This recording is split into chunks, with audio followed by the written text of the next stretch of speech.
أعوذ بالله من الشيطان الرجيم بسم الله الرحمن الرحيم الحمد لله رب العالمين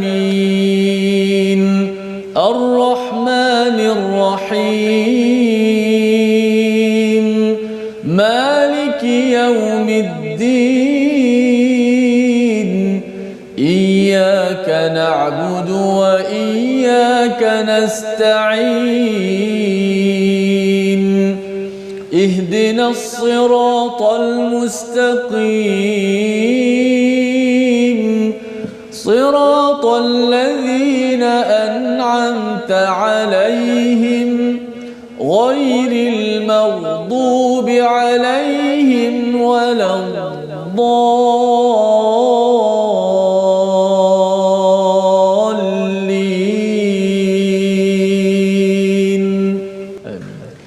Assalamualaikum warahmatullahi wabarakatuh. Alhamdulillah wassalatu wassalamu ala Rasulillah wa ala alihi wa man wala. Syada la ilaha illallah, syada Muhammadan abduhu wa rasuluh. Allahumma salli ala sayidina Muhammad wa ala alihi wa sahbihi ajma'in. Amma ba'du. Apa khabar tuan-tuan dan puan yang dirahmati Allah sekalian? Kita bersyukur pada Allah Subhanahu wa taala pada hari yang berbahagia pada hari ini kita dapat bertemu kembali dalam My Quran Time baca faham amal, dan pada hari ini kita pada halaman 338 bersama Al-Fadil Ustaz Tirmizi Ali. Apa khabar Ustaz? Baik, alhamdulillah. Ustaz Faham, apa khabar ini? Alhamdulillah sihat ya. Alhamdulillah makin sihat. Okey. Alhamdulillah kita bersyukur pada Allah Subhanahu Wa Taala bersama dengan tuan-tuan yang berada di Facebook, di depan kaca TV. Terima kasih diucapkan kerana masih setia untuk bersama Al-Quran. Pada setiap hari kita menggunakan masa kita ini untuk sama-sama kita melihat perkataan daripada Allah Subhanahu Wa Taala. Kita mulakan dengan doa ringkas kita. Subhanakala ilmalana illa ma 'allamtana innaka antal alimul hakim. Rabbi zidni ilma. Ya Allah, tambahkanlah keberkatan dan juga kebaikan dengan ilmu pada hari ini. Kita saksikan apakah ringkasan bagi halaman 338. Daripada ayat yang ke-47, apakah yang akan kita lihat? Ada kumpulan manusia, ya, mereka yang kufur kepada Allah SWT, minta azab disegerakan, dan bagaimana Allah menyatakan ada penangguhan untuk memberi ruang, ya. Ruang untuk apa? Kita akan baca sebentar lagi insya-Allah pada ayat 47 dan ayat 48. Dan ketika ruang itu diberikan, apakah tugas Nabi sallallahu alaihi wasallam? Ini dijelaskan pada ayat 49 hingga 51 untuk kita sama-sama ikuti, ya, bagaimana perjuangan Nabi, dan dalam masa berjuangnya Nabi itu pengukuhan wahyu dan pemeliharaannya daripada syaitan. Kita akan lihat satu kisah Al-Gharaniq. Ini satu kisah yang ada kisah sudut yang betul, ada sudut yang tak betul, yang kita akan lihat pada ayat 52 hingga 55. Mari sama-sama kita baca dahulu ayat 47 hingga 52 dipimpin Al-Fadil Ustaz Tirmizi Ali. Baik, alhamdulillah, terima kasih Al-Fadhil Ustaz Tuan Fazrul. Kita alhamdulillah semua penonton-penonton sahabat-sahabat Al-Quran yang terus setia istiqamah dalam My Quran Time baca faham amal. Alhamdulillah, pada hari ini kita meneruskan lagi rutin kita bersama dengan Al-Quran. Kita bergantung hidup kita dengan Al-Quran Karim kerana ia adalah kalamullah, mukjizat, bukti-bukti yang agung daripada Allah Subhanahu Wa Taala. Sudah pasti ia akan membimbing kita untuk berada pada jalan siratal mustaqim, jalan yang lurus, seperti mana kita sentiasa baca pada surah Al-Fatihah, ihdinas siratal mustaqim. Itulah doa kita sampai kita mengharapkan kita berada di atas dunia, hidup dalam keadaan yang lurus, dan kita mati dalam keadaan dapat beriman kepada Allah Subhanahu Wa Taala dalam iman, insya-Allah. Baik, sahabat-sahabat di Facebook, teruskan share, tekan butang share dekat bawah, kita sebarkan Al-Quran. Yang di rumah juga boleh share lah dalam grup-grup yang ada tu. Mudah-mudahan semua dapat manfaat, insya-Allah. Hari ini muka surat 338. Sama kita baca terlebih dahulu dengan alunan jaharkah, insya-Allah, daripada ayat 47 hingga 52.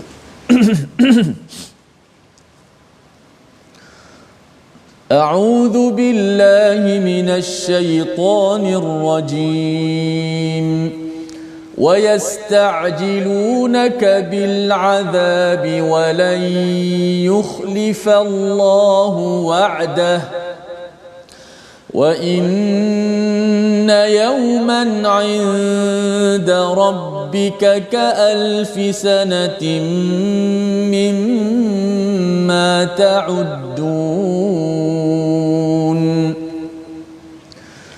وكأي من قرية أمليت لها وهي ظالمة ثم أخذتها وإلي المصير قل يا أيها الناس إنما أنا لكم نذير مبين فالذين آمنوا وعملوا الصالحات لهم مغفرة ورزق كريم والذين سعوا في آياتنا معاجزين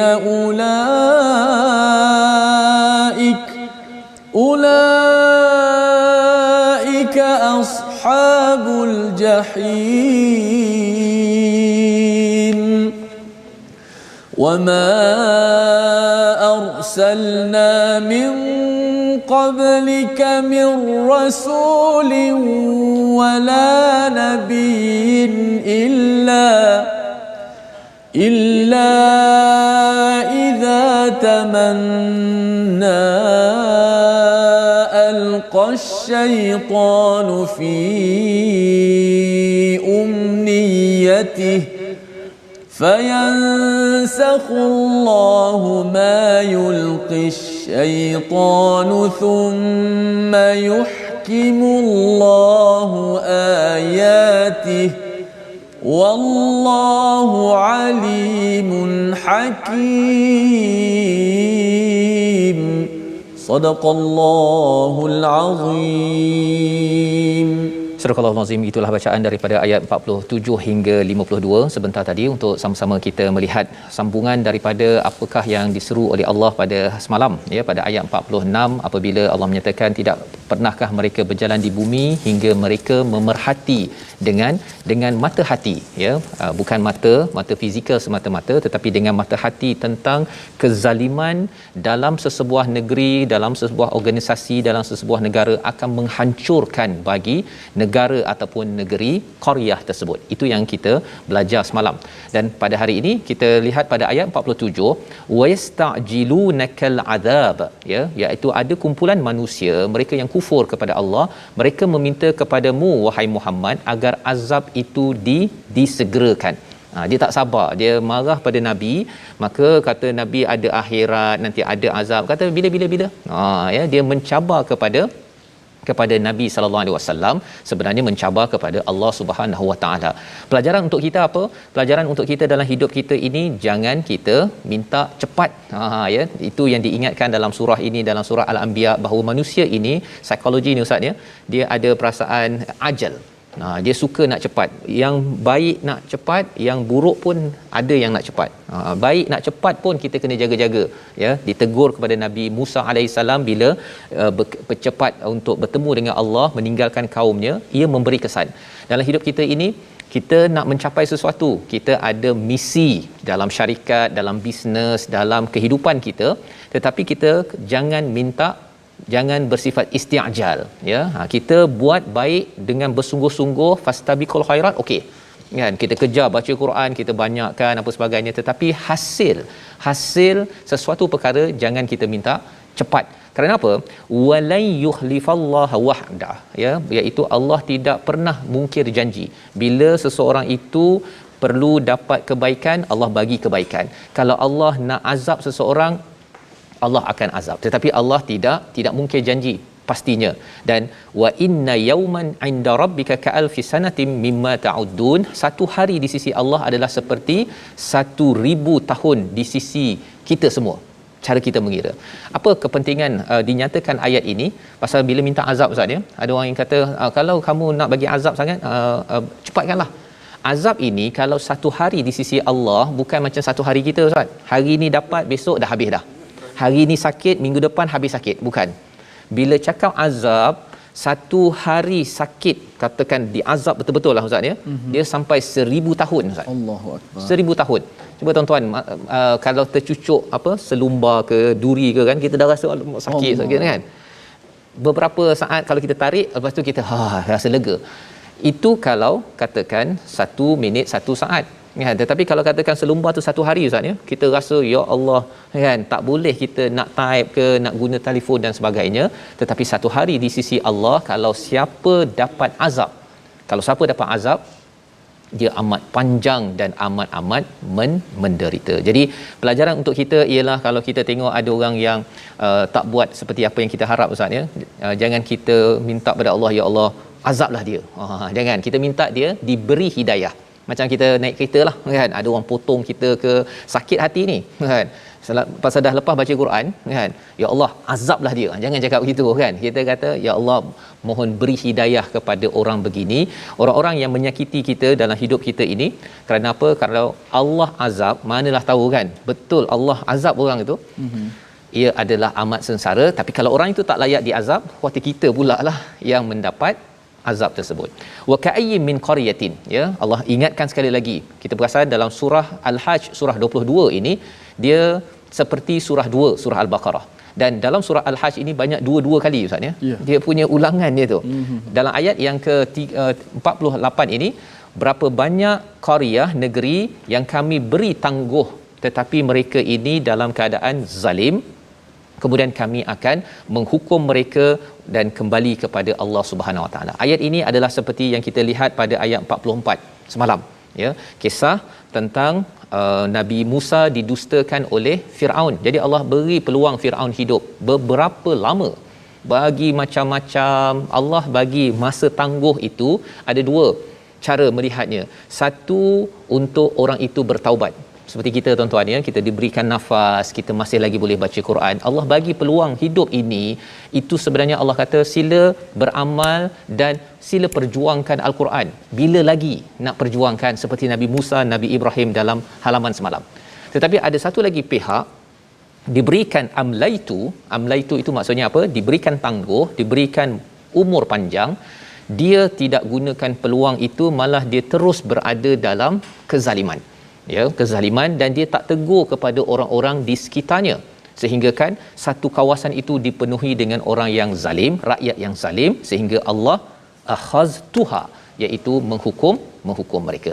Jadi apakah tugas kita ya? Allah ingatkan kepada Nabi, qul ya ayyuhan nas, wahai manusia, ya, katakanlah kepada manusia, aku ini sebagai pemberi amaran sahaja. Jadi mood ataupun dia punya situasi roh dalam surah Al-Hajj ini banyak berkaitan dengan inzar Ustaz ya, peringatan. Dia bukan basyir ya. Kalau mungkin surah Ar-Rahman banyak basyir lah kebanyakannya, banyak kabar gembira. Tapi surah Al-Hajj ini banyak berkaitan dengan peringatan. Mengapa tuan-tuan?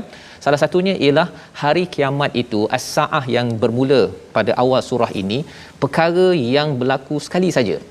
Jadi kalau kita berkata tak apa, it's okay, kita mesti positif. Tetapi kalau dah sampai ke akhirat, kalau di azab, tak ada positif lagi Ustaz. Tak boleh kita berfikirlah positif kan. Tak apa, dia tu tidak baca Quran pun positif. Jangan kalau kita asyik basyir saja tanpa nadhir, khawatir orang itu rasa bahawa tak apa kot, saya ni orang Melayu, tak faham bahasa Arab, tak apa, it's okay kan. Dia rasakan bahawa dia masih lagi boleh bersangka baik pada Allah, padahal Allah suruh dia untuk memahami peringatan daripada Allah Subhanahu Wa Taala. Jadi tugas Nabi hanya memberi peringatan.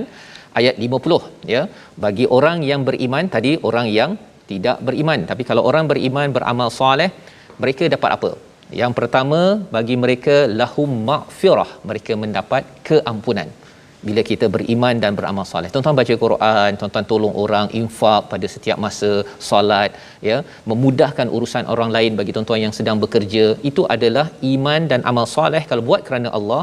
Yang pertama, kita sebenarnya sedang bertaubat ataupun memohon keampunan. Itu kaedahnya. Selain daripada kita berdoa istighfar dekat masjid, tuan-tuan berada dekat rumah sambil masak, ya, sambil buat kerja, itu sebenarnya itu amal soleh. Itu tanda, ya Allah, saya ini perlukan keampunan daripada-Mu ya Allah. Selain daripada saya istighfar pada masa tertentu, saya buat kebaikan, itu juga adalah tanda saya perlukan keampunan daripada-Mu ya Allah. Yang pertama. Yang kedua, dapat apa? Rizqun karim. Menarik istilah ini ustaz ya. Ini lebih kurang macam surah Yasin jugalah ya, maghfiratun wa ajrun karim. Kat sini rizqun karim, pasal ini dalam surah Al-Hajj ini banyak cakap pasal rezeki ustaz. Yeah. Pasal orang pergi haji ya, orang Mekah, dekat Mekah itu ada orang musyrik pun dia dapat rezeki banyak daripada haji. Jadi Allah guna perkataan rizq pula kat sini. Quran ni dia menggunakan psikologi orang yang sedang mendengarnya. Jadi rizqun karim, mengapa diletakkan rizqun karim di sini? Salah satunya rezeki yang melimpah-limpah yang mulia. Tuan-tuan mungkin pernah kan, kalau kita tengok kalau kucing ustaz ya. Yeah. Ustaz kalau katakan bagi kucing makanan ya, kita bagi dia dengan dua tangan sambil kita duduk betul-betul ke, ataupun kita bagi begitu saja? Biasa bagi begitu. Begitu je ustaz kan. Itu namanya rizq. Rezeki kepada kucing. Tapi kalau rizqun karim, satu melimpah-limpah tapi dengan kemuliaan. Allah. Kemuliaan. Kita tidak mahu di dunia ini Allah bagi pada kita rizq sahaja, tak ada karim ustaz. Itu yang kita lihat, kita jangan tersilap pandang. Kita tengok orang tu kaya tapi tak sembahyang. Dia tu dapat akaun dia berbilion-bilion, ya, ada akaun luar negara tapi tengok macam dia taklah berapa solat pun. Sebenarnya itu namanya rizq, tetapi bukan rizqun karim. Allah nak cerita bahawa orang-orang musyrik yang kaya, yang dapat macam-macam, yang diberikan peluang oleh Allah ini adalah dapat rizq. Tetapi bagi orang beriman, beramal soleh, mendapat rizqun karim. Allah bagi elok-elok, mulia, melimpah ruah sampai ke akhirat sana. Jadi ayat yang ke-51 kita nak baca kerana ini peringatan yang penting agar kita jelas dalam hidup kita ini, kita mungkin akan bertemu dengan orang yang dinyatakan pada ayat 51. Kita baca sekali lagi. Baik, masya-Allah, kita nak baca ayat ke-51. Begitulah bagaimana Ustaz Fazrul bagi kita faham tentang ayat, walaupun nampak macam berat, kita nampak macam nak faham macam mana ayat ni, tapi kita nampak bagaimana kita nak amalkan dalam kehidupan kita. Sebab tu kita doakan mudah-mudahan Al-Quran yang kita baca ini menjadi akhlak cerminan kepada kita semua.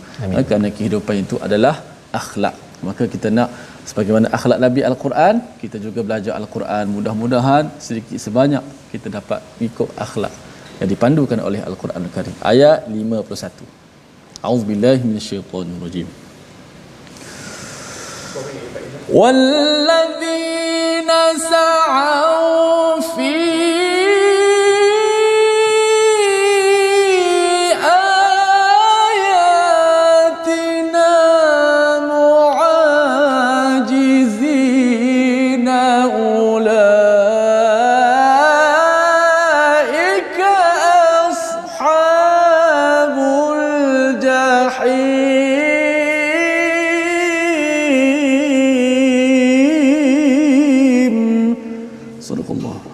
Tetapi orang yang berusaha menentang ayat-ayat kami dengan maksud melemahkan kemahuan untuk beriman, mereka itu adalah penghuni-penghuni neraka jahim. Ini adalah mafhum mukhalafah kepada kita ustaz ya. Kefahaman daripada sini terbaliknya apa? Kita faham dulu ayat 51 apa? Orang-orang yang sa'au ini adalah orang yang bersegera fi ayatina muajizin, pada ayat-ayat kami dia cuba untuk melemahkannya. Muajizin ini maksudnya bukan sekadar dia buat begitu-begitu sahaja, dia kaji, dia gunakan pelbagai sumber R&D, research untuk melemahkan, untuk menyebabkan orang tidak beriman ustaz. Untuk melemahkan, dia kacau pada Nabi, dia buat research, buat strategi dan sebagainya agar ayat-ayat Allah ini tidak diimani. Allah kata apa?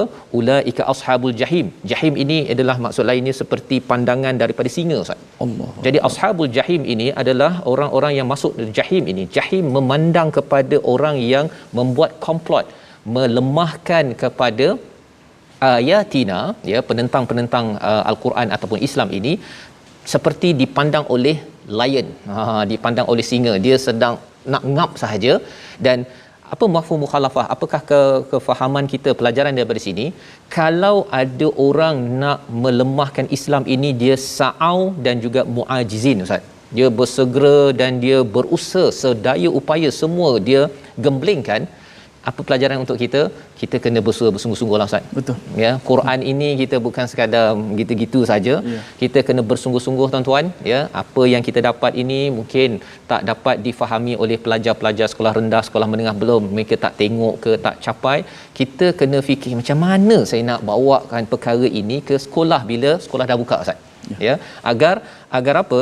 Ayatina ini dinaikkan, bukannya muajizin dilemahkan ataupun kita beri peluang kepada kumpulan-kumpulan lain untuk dilemahkan. Jadi ini pelajaran untuk kita membawa kepada perkataan pilihan pada hari ini, mala ataupun malawa, iaitu menangguhkan.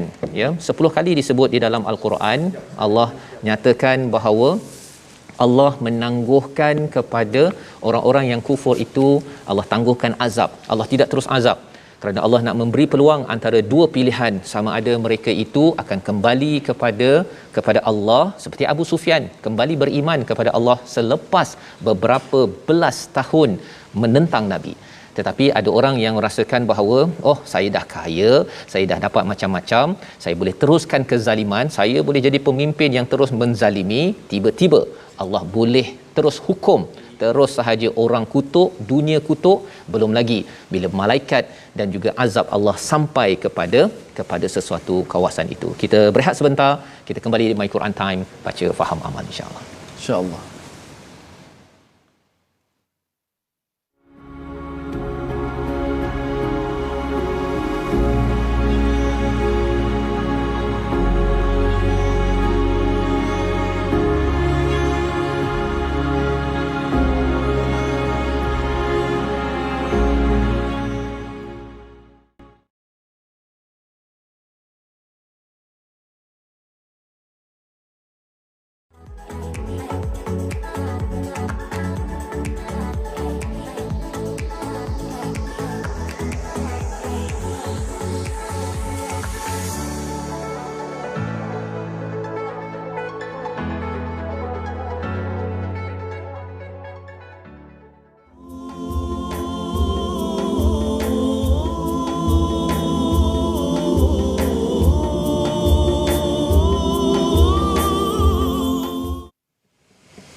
Bismillahirrahmanirrahim. Fallazina amanu wa 'amilus salihati lahum maghfiratun wa rizqun karim.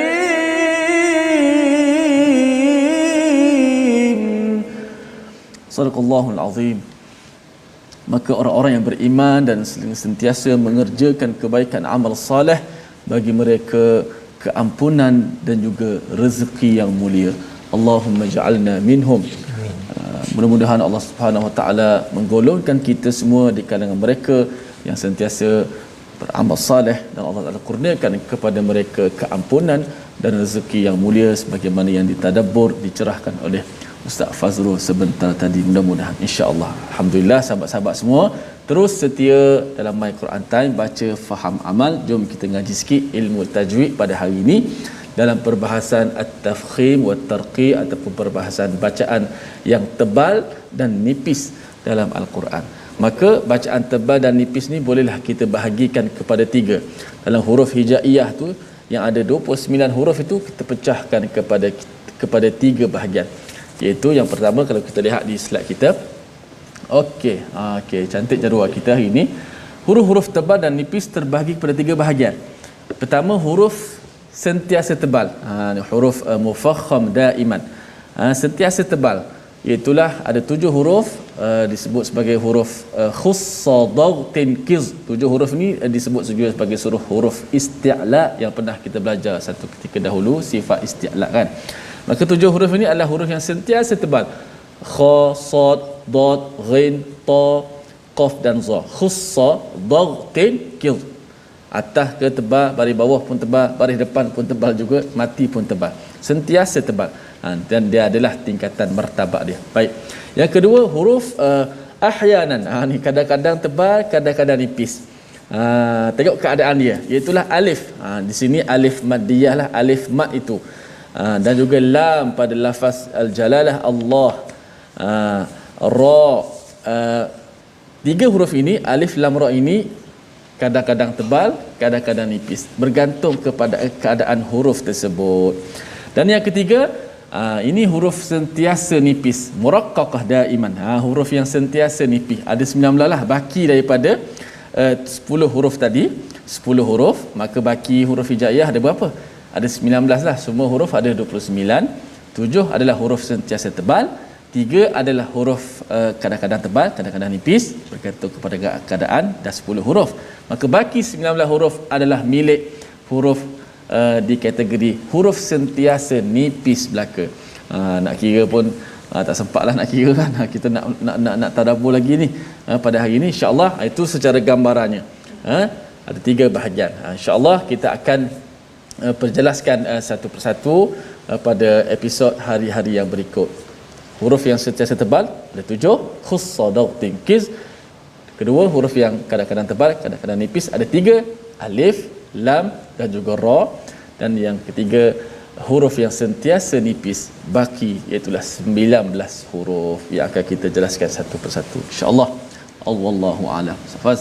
Ya, baik, terima kasih ucapkan pada Ustaz Tirmizi menjelaskan tadi tentang huruf-huruf tebal dan nipis Ustaz ya. Dan kita akan melanjutkan lagi perbincangannya untuk kita sama-sama ya dapat manfaat cara bacaan dengan tepat ya, bukannya main ikut-ikut rasa hari ni nak tebal kan, bila ada kahak lebih sikit tu rasa nak apa yang keluar saja, bukan sekadar itu, tetapi kita dengan ilmu kita tak ikut mood, tetapi kita mengikut kepada panduan daripada Allah Subhanahu Wa Taala. Kita ingin menyambung ya pada halaman 338. Sebentar tadi kita sudah berbincang tentang orang-orang yang cuba untuk menentang kepada ayat-ayat Allah ataupun melawan kepada ketauhidan kepada Allah Subhanahu Wa Taala. Mereka membuat dengan penuh usaha.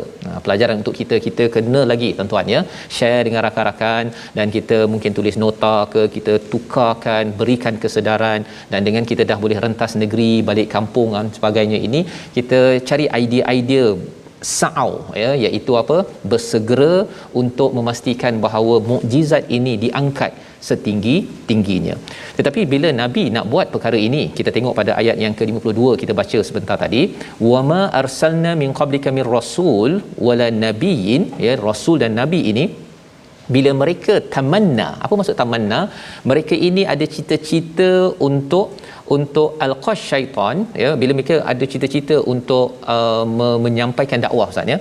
Dalam asbabun nuzul ayat ini, bila Nabi baca daripada surah An-Najm tentang tuhan-tuhan yang tak betul, jadi Nabi nak menyampaikan mesej yang betul kepada masyarakat pasal kesian, bahawa kalau tidak mereka ini akan disambar ataupun diazab oleh Allah SWT kerana ingkar, degil, tidak mengikut peraturan, dan mungkin sebahagiannya tidak ada ilmu.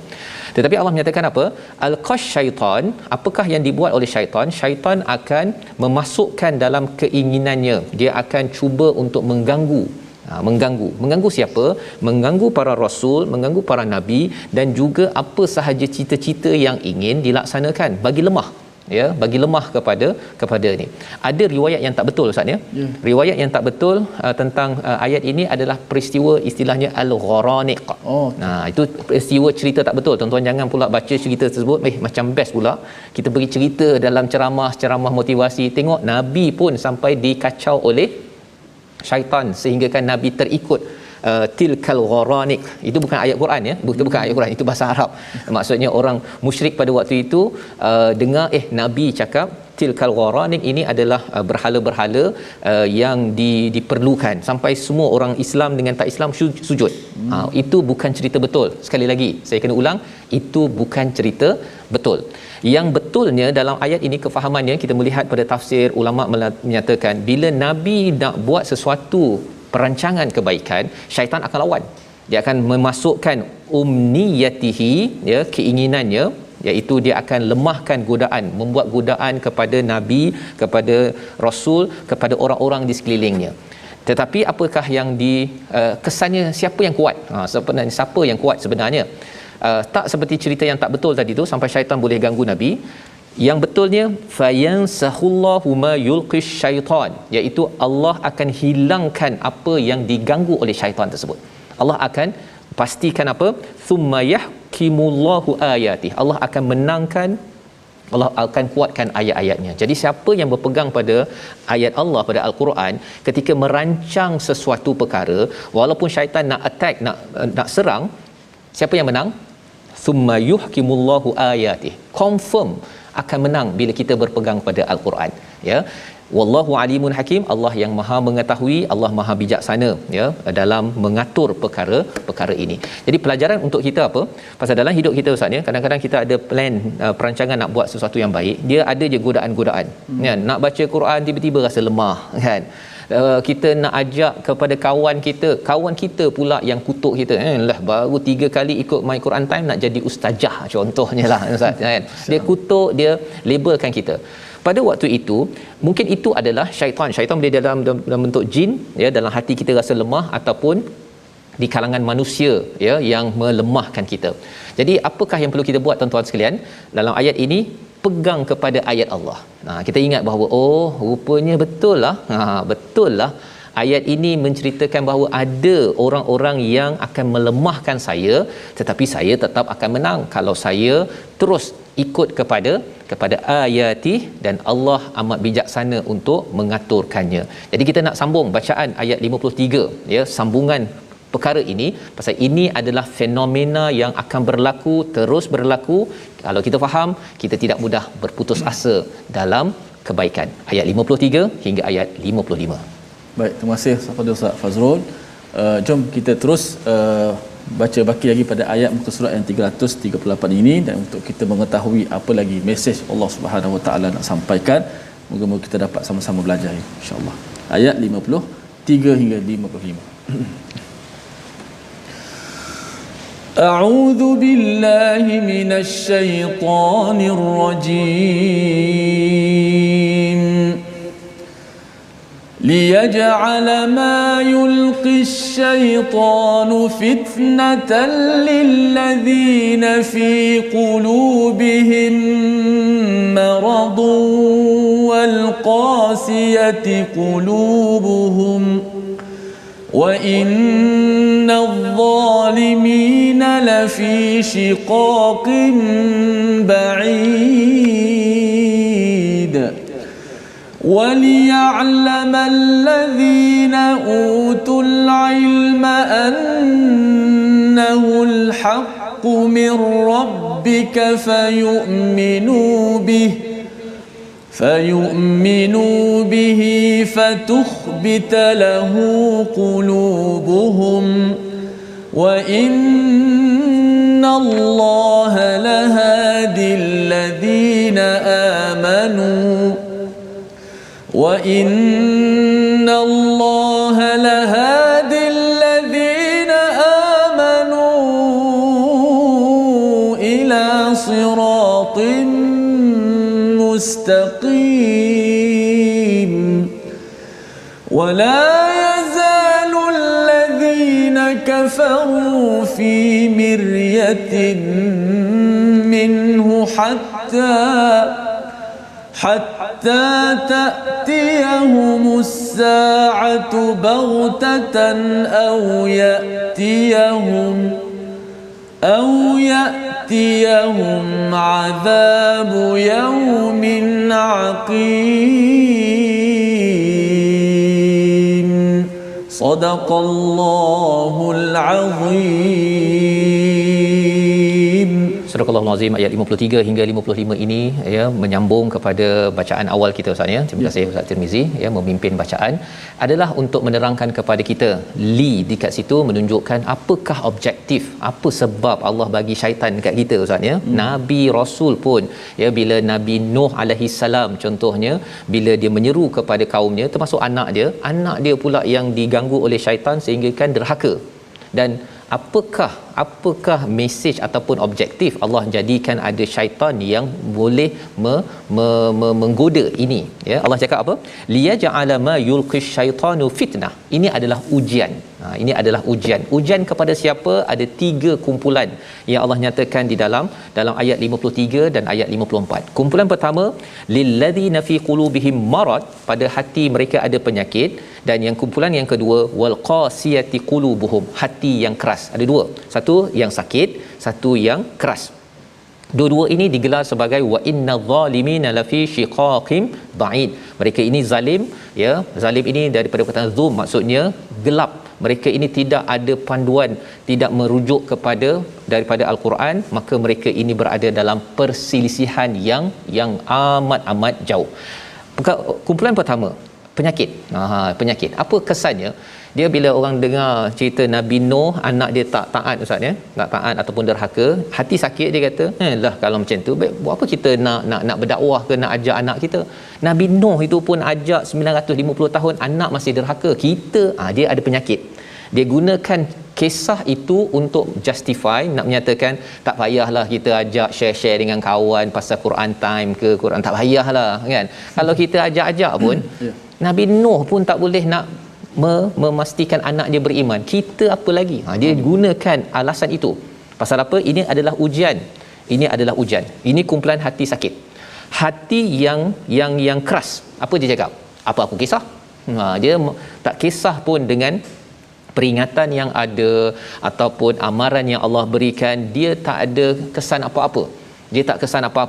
Dia sebenarnya, kalau orang yang sakit tadi tu, dia sebenarnya dia nak juga berdakwah, tapi dia rasa macam terhalang. Orang yang hati sakit ini digelar sebagai orang yang kafir, dan orang yang hati sakit, orang yang munafik. Hati yang keras ini adalah hati orang yang kufur, yang kafir. Dia tak kisah pun. Tak kisah pun apa yang dinyatakan dalam Quran, dia pun tak baca Quran. Ajak Quran time, saya tak nak, ya. Itu bukan bagi orang yang bukan Islam. Tetapi orang Islam yang ada penyakit, dia dengar sesuatu ayat, sesuatu kisah, dia ambil nilai negatif dia. Tetapi bagaimana pula kumpulan yang ketiga? Kumpulan yang ketiga ini kita baca sekali lagi ayat 54, panjang Allah cerita kat situ. Agar apa, tuan-tuan sekalian? Agar kita ambil pedoman, kalau boleh kita jangan jadi orang yang pertama hati sakit. Kalau boleh jangan jadi hati yang keras, tetapi jadi orang yang sentiasa mencari ilmu. Yang tuan-tuan buat sekarang ini, kesannya apa? Nanti kita akan lihat kesannya pada ayat 54. Kita baca sekali lagi. Baik, masya-Allah, Safas. Saya teringat kata-kata seorang ulama hebat tentang Quran, ulama Quran di Mesir, almarhum Syekh Mutawalli Sya'rawi. Safas pun biasa baca buku dia. Ya, hebat dia tentang Quran. Dia kata apa? Dia kata daripada apa yang aku dapat rasakan daripada kemanisan Al-Quran ini, ialah aku cuba nak menyampaikan kemanisan Al-Quran itu kepada manusia. Maka bila saya tanya Ustaz Fas, bagaimana cuba untuk memahamkan kita semua tentang Quran, bawa kisah Nabi Nuh ini supaya kita dapat merasai nikmat Al-Quran itu. Ya, kalau kita sekadar baca terjemahan, kita boleh faham juga, bukan tak boleh faham, tapi kita tak dapat merasai betul-betul perkataan, mesej yang kita kata dia tersirat surat sebaliknya, kerana ia perlukan kepada kajian, tafsir dan sebagainya. Maka mudah-mudahanlah kita dapat belajar ilmu Al-Quran ni, kemanisan tu dapat meresap dalam diri kita, tak banyak pun sedikit, yang Ustaz Fazal, insya-Allah. Amin ya rabbal alamin. Baik, kita nak baca ayat 54. Auzubillahi minasyaitanir rajim. وَلِيَعْلَمَ الَّذِينَ أُوتُوا الْعِلْمَ أَنَّهُ الْحَقُّ مِنْ رَبِّكَ فَيُؤْمِنُوا بِهِ فَتُخْبِتَ لَهُ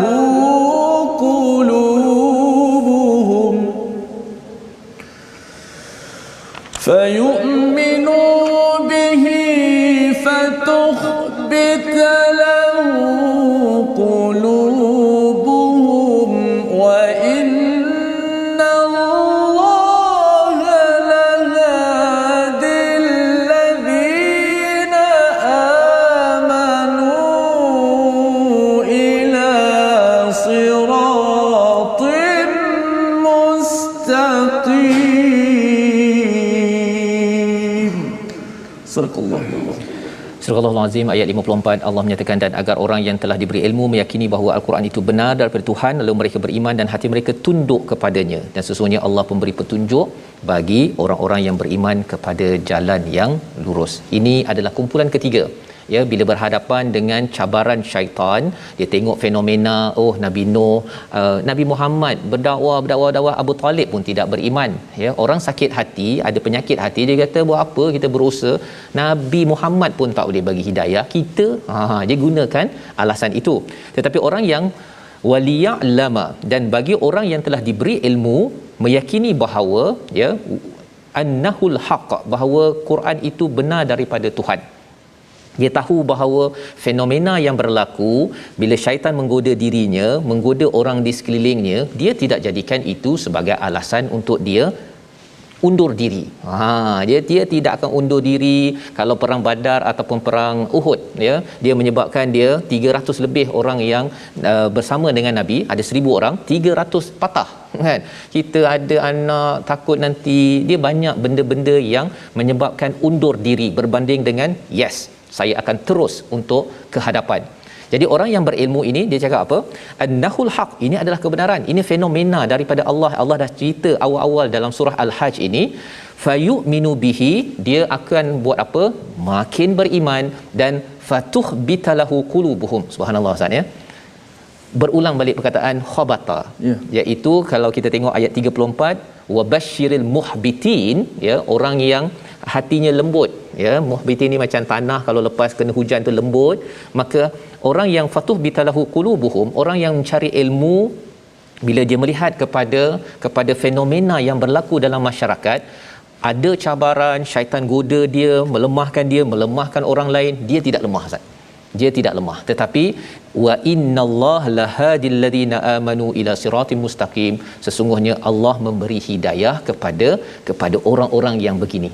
Inilah yang kita harapkan, kita jadi orang begini, tuan-tuan sekalian. Pada ayat 55, orang kafir sentiasa meragui Quran hingga kematiannya datang kepada mereka di saat yang tiba-tiba, atau azab hari kiamat yang datang kepada mereka. Allah nak kontraskan, Allah nak kontrakan bahawa orang mencari ilmu daripada Quran, dia tengok fenomena yang berlaku, makin tegak untuk berjuang ke depan. Dia tidak jadikan alasan. Kalau tidak, Nabi Muhammad pun akan gunakan alasan. Nabi Nuh pun 950 tahun lagi lama, saya ni boleh buat apa, kan. Kita pula gunakan alasan Nabi Muhammad tak boleh beri hidayah, saya boleh buat apa. Itu bukan kaedah orang yang mendapat iman, orang yang lembut hatinya, orang yang mendapat hidayah daripada Allah Subhanahu Wa Taala. Jadi bagaimana untuk memastikan perkara ini? Jangan kita ada keraguan daripada Al-Quran seperti mana ayat 55, dan juga jangan sampai kita tunggu azab sampai baru nak percaya, dah terlambat.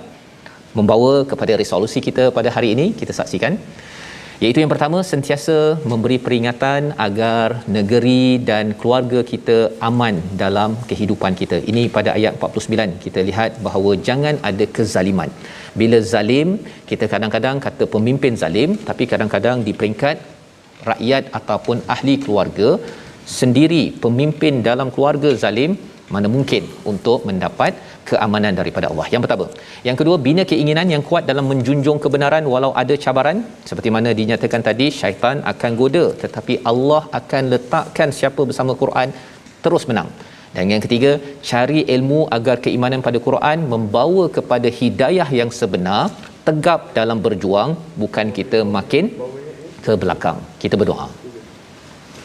Bismillahirrahmanirrahim. Alhamdulillahirabbil alamin, wassalatu wassalamu ala asyrafil anbiya'i wal mursalin wa ala alihi wa sahbihi ajma'in. Ya Allah, Tuhan kami, tambahkanlah kami ilmu Al-Quran, ya Allah. Ya Allah, tambahkanlah kepada kami ilmu yang bermanfaat kepada kami semua, ya Allah. Ya Allah, akhlakkanlah kami dengan akhlak Al-Quran, ya Allah. Adabkanlah kami dengan adab Al-Quran, ya Allah. Ya Allah, jadikanlah Al-Quran yang kami baca ini, ya Allah, moga-moga Quran yang kami baca dapat membentuk akhlak dan jati diri kami, ya Allah. Kurniakanlah kepada kami, jadikanlah jiwa kami jiwa yang sentiasa tunduk dengan Al-Quran, jiwa yang sentiasa sensitif dengan ayat-ayat Al-Quran, jiwa yang sentiasa patuh kepada kebenaran Al-Quran, ya Allah. Jiwa yang lembut dengan perintah-Mu, ya Allah. Permudahkanlah kami dalam melaksanakan amanah ini, ya Allah. Ya Allah, ya Tuhan kami, cermerlangkanlah kami, berjayakanlah kami di dunia dan juga di hari akhirat ya Allah, dengan petunjuk-Mu Al-Quran ya Allah. Amin ya rabbal alamin. Amin ya rabbal alamin. Moga-moga Allah mengabulkan doa kita agar kita terus committed bersama Al-Quran, dan juga kita jangan lemah semangat tuan-tuan ketika ada godaan daripada syaitan, pasal siapa bersama dengan ayatih tetap akan dimenangkan. Inilah yang kita nak bawakan nilai ini dalam masyarakat, dalam tabung gerakan Al-Quran. Quran akan menyebabkan jiwa kita menjadi jiwa terus berjuang kepada keadilan. Ada lemah, ada cabaran, godaan syaitan, tetapi kita tahu bahawa ilmu daripada Quran akan meneguhkan kita terus menjadi hidayah, kerana Allah pasti akan memimpin kita terus sampai ke syurga. Kita bertemu lagi insya-Allah pada malam ini, ulangan pada jam 10 dan juga 6 pagi esok. Terus kita doakan tuan-tuan, kita bersama istiqamah bersama My Quran Time, baca faham amal insya-Allah. Assalamualaikum.